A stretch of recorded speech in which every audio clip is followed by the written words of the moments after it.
রমজানের হুরমত নষ্ট করলে, রমজানকে বেইজ্জত করলে আল্লাহ এমন রূপ তোমারে দিবে, ব্রাহ্মণবাড়িয়া চিকিৎসা নয়, ঢাকা থেকেও চিকিৎসা পাইবা। কথা বলেন ঠিক কিনা? এই যে রোজার মাস আসতেছে, কিছু কিছু আছে এটি দেখবেন লাল শালুক পর্দার ভিতরে যায় ঢুকে। কথা বলেন ঠিক কিনা? কালো পর্দার ভিতরে ঢুকে যায়, পেট বুইরা খায়া টিস্যু দিয়ে মুখটা মুইসা আইসা হ্যাঁ বুঝাইতে চাই পৃথিবীর মধ্যে রোজা রাখলে আমি রাখছি। কথা কার? কারণ আমার ঠোঁট আজকে 2 বছর যাবত শুকাই দিছি, যেভাবে টিস্যু দিয়ে মুখছি। কথা কার? বাটফার। কথা বলেন ঠিক কিনা? সেটা তুই যে ভিতরে গিয়ে খাইছস, কেউ না দেখলেও কে দেখে? আরো জোরে বলেন আল্লাহ দেখে নাই? আরেক বাটফার হলো যারা এই হোটেল খোলা রাখে রমজান মাস। কথা বলেন ঠিক কিনা? ওরা হলো আরেক বাটফার। তুমি জানো না রমজানের হুরমত নষ্ট করলে, রমজানকে বেইজ্জত করলে আল্লাহ এমন রূপ তোমারে দিবে, ব্রাহ্মণবাড়িয়া চিকিৎসা নয়, ঢাকা থেকেও চিকিৎসা পাইবা। কথা বলেন ঠিক কিনা? কারণ রমজানের ইজ্জত নষ্ট করছ। আল্লাহ কয় ঠিক আছে, তোর খবর আছে। ব্রাহ্মণবাড়িয়া টেস্ট করছে, ডাক্তাররা কই কোনো রোগই পায় না, রেফার করছে ঢাকা। ঠিক কিনা বলেন? ওখানে গিয়েও টেস্ট করতে করতে জীবন শেষ। কথা কয় না? ওই যে ব্যবসা করছে রমজানে, আল্লাহ কয় তোর ব্যবসা দেখাই দিস। ঠিক না? ব্যবসা দেখাই দিস। সাবধান, রোজা রাখো না এক অপরাধ, আবার আরেকজনকে রোজা না রাখার ব্যবস্থা করে দিছ, ডাবল অপরাধ। কথা বলেন ঠিক কিনা? এই ডাবল অপরাধ করে রমজানের হুরমত নষ্ট করে, ইজ্জত নষ্ট করে। মনে করো না তুমি পার পায়ে যাবা, তোমার দোকান এলোমেলো হয়ে যাবে, তছনছ হয়ে যাবে, তোমার সংসার তছনছ হয়ে যাবে। কথা বলেন ঠিক কিনা? তো এই যে শুধু খাওয়া, ঘুমানো, আরামায়েশ করার জন্য আল্লাহ দুনিয়াতে পাঠান। ঠিক কিনা? আয়েশা ইশরাত के लिए इंसान नहीं, आइशा इशरत के लिए इंसान नहीं, याद रखे तू बंदा है मेहमान नहीं। তুমি দুলান যে নতুন শ্বশুর বাড়িতে গেলা, কোনো কাম কাজ নাই, শ্বশুরে বাজার সদাই করে খাওয়াই, তুমি নাকটাই না ঘুমাইলা। এই জন্য আল্লাহ তোমাকে দুনিয়াতে পাঠান নাই, কিছু কাজ করার জন্য পাঠাইছে। ঠিক কিনা বলে? আল্লাহ বলেন গোলাম, তোমাকে চিন্তা শক্তি দিয়েছি গোলাম, তোমার মধ্যে আমি আল্লাহ সবচেয়ে শ্রেষ্ঠত্বের জিনিস দিয়েছি, যা কোনো কিছুর মধ্যে আমি আল্লাহ দেই নাই। ঠিক কিনা বলে? কোনো হাইওয়ান আর জানোয়ারের মধ্যে শক্তি দেই নাই, কোনো পশুর মধ্যে শক্তি দেই নাই। তোমার মধ্যে আমি আল্লাহ চিন্তা চেতনা দিই, চিন্তা শক্তি দিয়েছি। তুমি একটা বার চিন্তা করো, যেই পানির মধ্যে পৃথিবীর কেউ কোনো নকশা করতে পারে না, আমি আল্লাহ 40 দিন পর পর তোমার মধ্যে পরিবর্তন ঘটাইছি। সুবহানাল্লাহ। এই পানিটাকে আমি আল্লাহ 40 দিন পর জমাট রক্ত বানাইলাম। আল্লাহু আকবার। এরপর 40 দিন পর গোশতের টুকরা বানাইলাম। 40 দিন পর এর উপর আমি আল্লাহ হাড্ডি দিয়া ছাউনি দিলাম, আবার এর উপর গোশত দিলাম, এর উপর আমি আল্লাহ চামড়া দিলাম। এরপর তোমার হাত পা, তোমার অঙ্গগুলো আমি আল্লাহ ফেরেশতা দিয়ে সেটআপ দিলাম। কিন্তু চেহারার মধ্যে যে দামি দামি জিনিসগুলো আছে, এগুলো আমি আল্লাহ কাউকে সেটআপ দিতে দেই নাই, স্বয়ং আমার কুদরতি হাতে সেগুলো তোমার মধ্যে ফিট করে দিয়েছি। তোমার চেহারার মধ্যে দামি চোখ আছে, তোমার চেহারার মধ্যে দামি কান আছে, নাক আছে, সব মেমোরি আছে, সবগুলো আমি আল্লাহ ওখানে সেটআপ দিলাম। কেন রে বান্দা? একটা বার যেন তুমি আমার কুদরতি পায়ে সিজদা করে তোমার গোলামিয়ত আদায় করো। সুবহানাল্লাহ। তুমি যদি আমার কুদরতি পায়ে সিজদা না করে কোনো মাজারে যাও, কোনো পীরের দরবারে যাও, কোনো খাজা বাবা গাঞ্জা বাবার কাছে যাও, তোমার মতো ইন্টারন্যাশনাল নিমো খারাপ পৃথিবীর মধ্যে কেউ নাই। আর যারাই এই রকমের মাজারের ব্যবস্থা করবে, মনে রাখতে হবে এরা হলো ইমানের ডাকাত। কথা বলেন ঠিক কিনা? নিঃসন্দেহে ইমানের ডাকাত। আল্লাহর হাবিব আমাদের কি জানিয়ে দিয়েছেন, এ উম্মত, যতই দিন যাবে নতুন করে করে পীরের আত্মপ্রকাশ হবে। মাদ্রাসায় লেখাপড়া করে নাই, এলেম কালাম কিছু জানে নাই, হঠাৎ পীর হয়ে গেছে। কথা কয় না? এরকমের পীর তো বাংলাদেশে নাই বললেই চলে। এক পীর তার নামের মধ্যে লাগাইছে মুজাদ্দেদে জামান, যার বাংলা অর্থ হলো নতুন আকৃতিতে পীর হয়ে আইছে। কারণ আগের মানুষ জানতো পীর হইলে তার লম্বা জুব্বা থাকে। কথা কয় না? লম্বা দাড়ি থাকে, বড় আল্লাহওয়ালা হয়, বুজুর্গ হয়। আর হ্যাঁ, পীর হইছে প্রতিদিন 2 বার করে মুখশিপ করে, হারামের ব্যবসা করে, সুদের ব্যবসা করে। কথা বলেন ঠিক কিনা? নারী নিয়ে নাচানাচি করে, ঠিক কিনা বলে? জায়েজ আছে?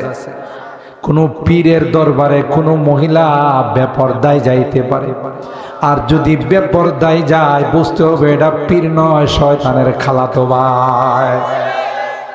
কথা বলেন ঠিক কিনা? এটা কি আমার কথা না কোরআনের কথা?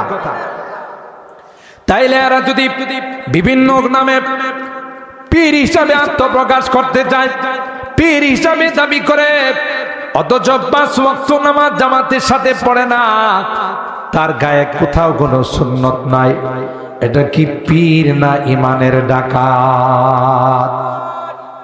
সবাই কয় না? জোরে বলেন, পীর না ইমানের ডাকাত? ইমানের ডাকাত, ইমান হরণ করার জন্য। কারণ আপনার কদমের মধ্যে একটু কদম বসে যদি করাইতে পারে, আপনাকে শিরিকের মধ্যে লিপ্ত করতে। এই জন্য ইসলাম কদম বসিকে অ্যালাউ করে না। ইসলাম শিখাইছে প্রথম দেখলেই সালাম। কথা কয় না? এরপরে মুসাফা, এরপরে মুআনাকা। ইসলাম কথা বলেন না এই যে তুমি কদম বসি করো, পীরের পায়ে সিজদা করো, পীরের কদমের মধ্যে চুমু খাও। কথা বলেন ঠিক কিনা? কারণ এটা বড় দামি। এই দামি কপালটা একমাত্র, কেবলমাত্র, শুধুমাত্র আল্লাহ ব্যতীত কাহার উপায়ে এটাকে নত করার কোনো পারমিশন নাই। কথা বলেন ঠিক কিনা? আছে?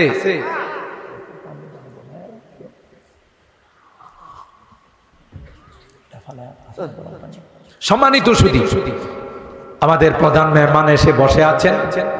আমি শুধু এতটুকু আপনাদের টাচ দিলাম, ইমানের মতো দৌলত পৃথিবীর মধ্যে আর কিছু আছে? জোরে বলেন। সুতরাং যেই জিনিস দামি তার পিছনে চোর ডাকাত থাকে বেশি। স্বর্ণের দোকানের পিছনে চোর ডাকাত থাকে না? থাকে না? ডায়মন্ড, হীরা, মুক্তা, জওহার, এগুলোর পিছনে ডাকাত থাকে না? থাকে না? যদি কোনো কারণে ডাকাতি করে নেওয়া যায়, মালিকের জীবনের লস হয় না? হয় না?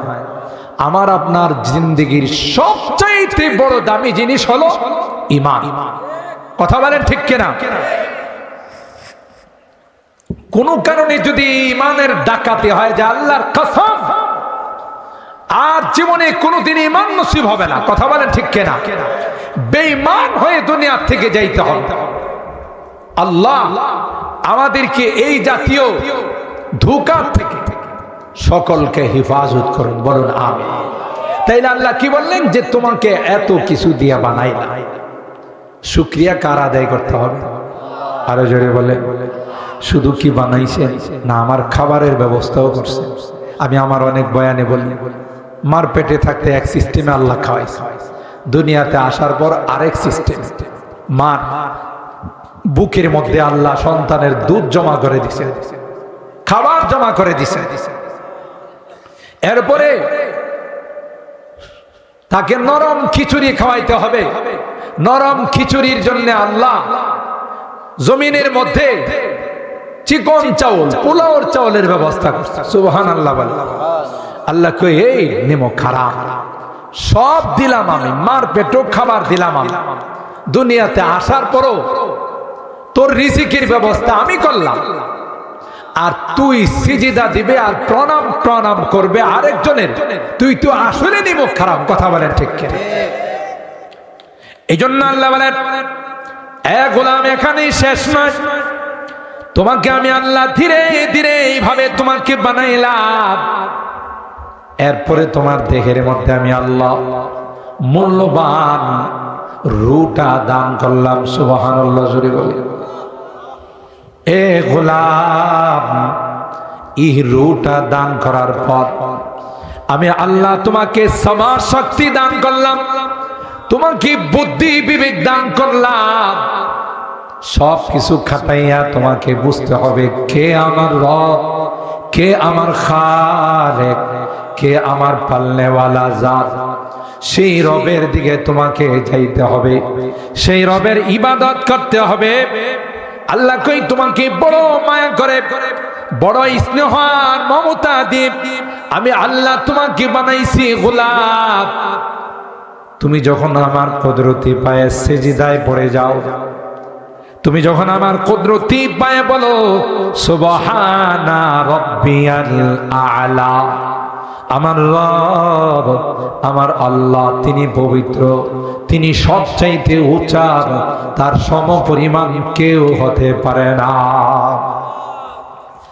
এ গোলাম, তুমি যখন আমার ঘরে প্রবেশ করো, আল্লাহু আকবার বলে, তুমি যখন আমার ঘরে প্রবেশ করো গোলাম, ঘরে প্রবেশ করার আগে বাড়ির থেকে যখন বের হও, প্রতিটা কদমে কদমে আমি আল্লাহ তোমার জীবনের একটা করে গুনাহ মাফ করে দিই, আর একটা করে সওয়াব তোমার আমলনামায় লিখে দিই।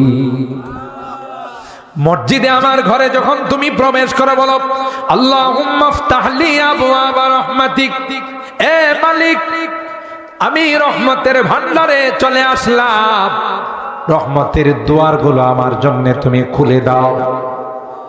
সাথে সাথে আল্লাহ কয় তোর দোয়া করতে দেরি হয়, আমি আল্লাহ রহমতের ভান্ডার খুলতে দেরি হয় না। শুধু তাই নয়, একদল নূরের ফেরেশতাকে আমি আল্লাহ লাগাই রাখি, যারা তোর জন্য দোয়া করে আল্লাহুম্মা গফির লাহু, আল্লাহুম্মা আরহামহু, আল্লাহ তোমার এই গোলামের জীবনের গুনাহগুলো মাফ করে দাও। আল্লাহ তোমার এই গোলামের উপর তুমি আসমান থেকে রহমত বর্ষণ করো। আল্লাহু আকবার। এই জন্য খায়রুল বিকাই মাসাজিদুহা ওয়া শাররুল বিকাই আসওয়াকুহা, পৃথিবীর মধ্যে সবচেয়ে শ্রেষ্ঠ জায়গা কোনটা? বলেন বলেন কোনটা? মসজিদ, আল্লাহর ঘর। আর এই জন্যই তো এখানে এত ফজিলত, এত রহমত, এত বরকত, এত মাগফিরাত। আল্লাহ বলেন এটা পৃথিবীর কাহারো ঘর না, এটা হলো আমি আল্লাহর ঘর। আল মসজিদু বাইতি ওয়াল মাদ্রাসাত, আল মসজিদু বাইতুল্লাহ ওয়াল মাদ্রাসাতু বাইতি। নবী কয় মসজিদ হলো আল্লাহর ঘর আর মাদ্রাসা হলো আমার ঘর। দুইটার সঙ্গে সম্পর্ক রাখবা, দুনিয়াতেও সফল, পরকালেও সফল। কথা বলেন ঠিক কিনা? আর জায়গায় দুনিয়াতে দুই, যারাই মাদ্রাসা মসজিদের সঙ্গে সম্পর্ক রাখছে, যারাই মাদ্রাসা মসজিদের সঙ্গে মহব্বত আর ভালোবাসার তাআল্লুক রাখছে, আল্লাহ দুনিয়াতেও তাদেরকে ভালো রাখছে, পরকালেও আল্লাহ তাদেরকে শান্তিতে রাখবে। আচ্ছা বলবো না, তাদেরকে আল্লাহ দুনিয়াতেও শান্তিতে রাখবেন, পরকালেও শান্তিতে রাখবেন। সুবহানাল্লাহ জোরে বলেন। কারণ মসজিদের সাথে সম্পর্ক রাখা মানে কার সাথে? কথা কয় না, কার সাথে? আল্লাহর সাথে যার সম্পর্ক ভালো থাকবে, এরে কি আল্লাহ কোনোদিন জাহান্নামে দিবে? আগুনে জ্বালাইবে? নবীর সাথে যাদের সম্পর্ক থাকবে, হাউজে কাউসারের পানি কি আবু জাহেলের খাওয়াইবে? উমাইয়ারে, বুশরে, নরেন্দ্র মোদিরে? কথা কার? যারা নবীর সাথে মহব্বত রাখবে, তাদেরকে নবী হাউজে কাউসারের পানি নিজের বরকতে হাতে পান করাবেন। সুবহানাল্লাহ। আর একবার যারা হাউজে কাউসারের পানি পান করবে লা ইয়াসমাউ আবাদা, আর কখনো তাদের পিপাসা লাগবে না। সুবহানাল্লাহ। এজন্য মহব্বতের জায়গা দুইটা, মসজিদ মাদ্রাসা আল্লাহ ওয়ালা যারা নায়েবে রাসূল যারা, এখান থেকে সৃষ্টি হয়। এই রকমের সম্বল নিয়ে দুনিয়া থেকে যাইতে পারলে হাসতে হাসতে আল্লাহর জান্নাতের ঘর। আমাদের এই রকমের কিছু পুঁজি পাট্টার দরকার আছে না নাই? জোরে কও। এই পুঁজি পাট্টা না নিয়ে গেলে অবস্থাটা কি বকন, শুধু পিটন আর পিটন। যারা মসজিদের সাথে সম্পর্ক রাখে না, মসজিদে নামাজ পড়তে আসে, মসজিদে তার ছাগল বেড়া ঢুকে গেল, খাদেম সাহেব কয় ভাই আপনার ছাগলটা মসজিদে ঢুকে গেছিল, একটু খেয়াল রেখে। হ্যাঁ কি কয় খাদেম সাহেব? হুজুর পিঠের মধ্যে হাত বোলাই, হুজুর মনে কিছু নিয়েন না, এটা তো হাইওয়ান জানোয়ার, বুঝে না। আমারে কোনোদিন মসজিদে দেখছে কোন তো হ্যাঁ কেমন বুঝে মসজিদে যায় না? এরকমের লোক আছে না নাই সমাজে? আবার কিছু আছে মারেফত বুঝে, এরা নামাজের মতো নামাজ জীবনে একবার পড়লেই চলে। আছে না এরকম মারিফতি লাইনে? ওরে বাবা, আরো যারা একটু উন্নত হয়ে গেছে, শয়তান তারে প্রধান খলিফা বানায় ফেলাইছে, সেকেন্ড খলিফা না। হ্যাঁ তো কই ফেলা যে মনের নামাজ বড় নামাজ, কথা কয়। এই জাতীয় কোনো কথা শুনলে আপনার আর কোনো দলিল পাট্টার দরকার নাই, বুঝতে বোঝে হেরে শয়তান প্রধান খলিফা বানাইছে। কথা বলেন ঠিক কিনা? নামাজ ব্যতীত এই যে সবে মেরাজ গেল, রজব মাস, ওখান থেকে আল্লাহ নবী আমাদের জন্য কি তোহফা নিয়ে আসছেন, হাদিয়া নিয়ে আসছেন, নামাজ। 5 ওয়াক্ত নামাজ। বান্দি যখন নামাজ পড়ে সরাসরি তার সঙ্গে আল্লাহর কথাবার্তা শুনবে। সুবহানাল্লাহ বলেন। এত বড় দামি ইবাদত নামাজ।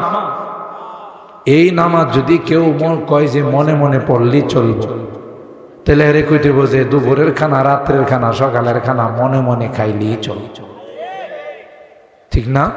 তারে এই জবাব দিতে হবে।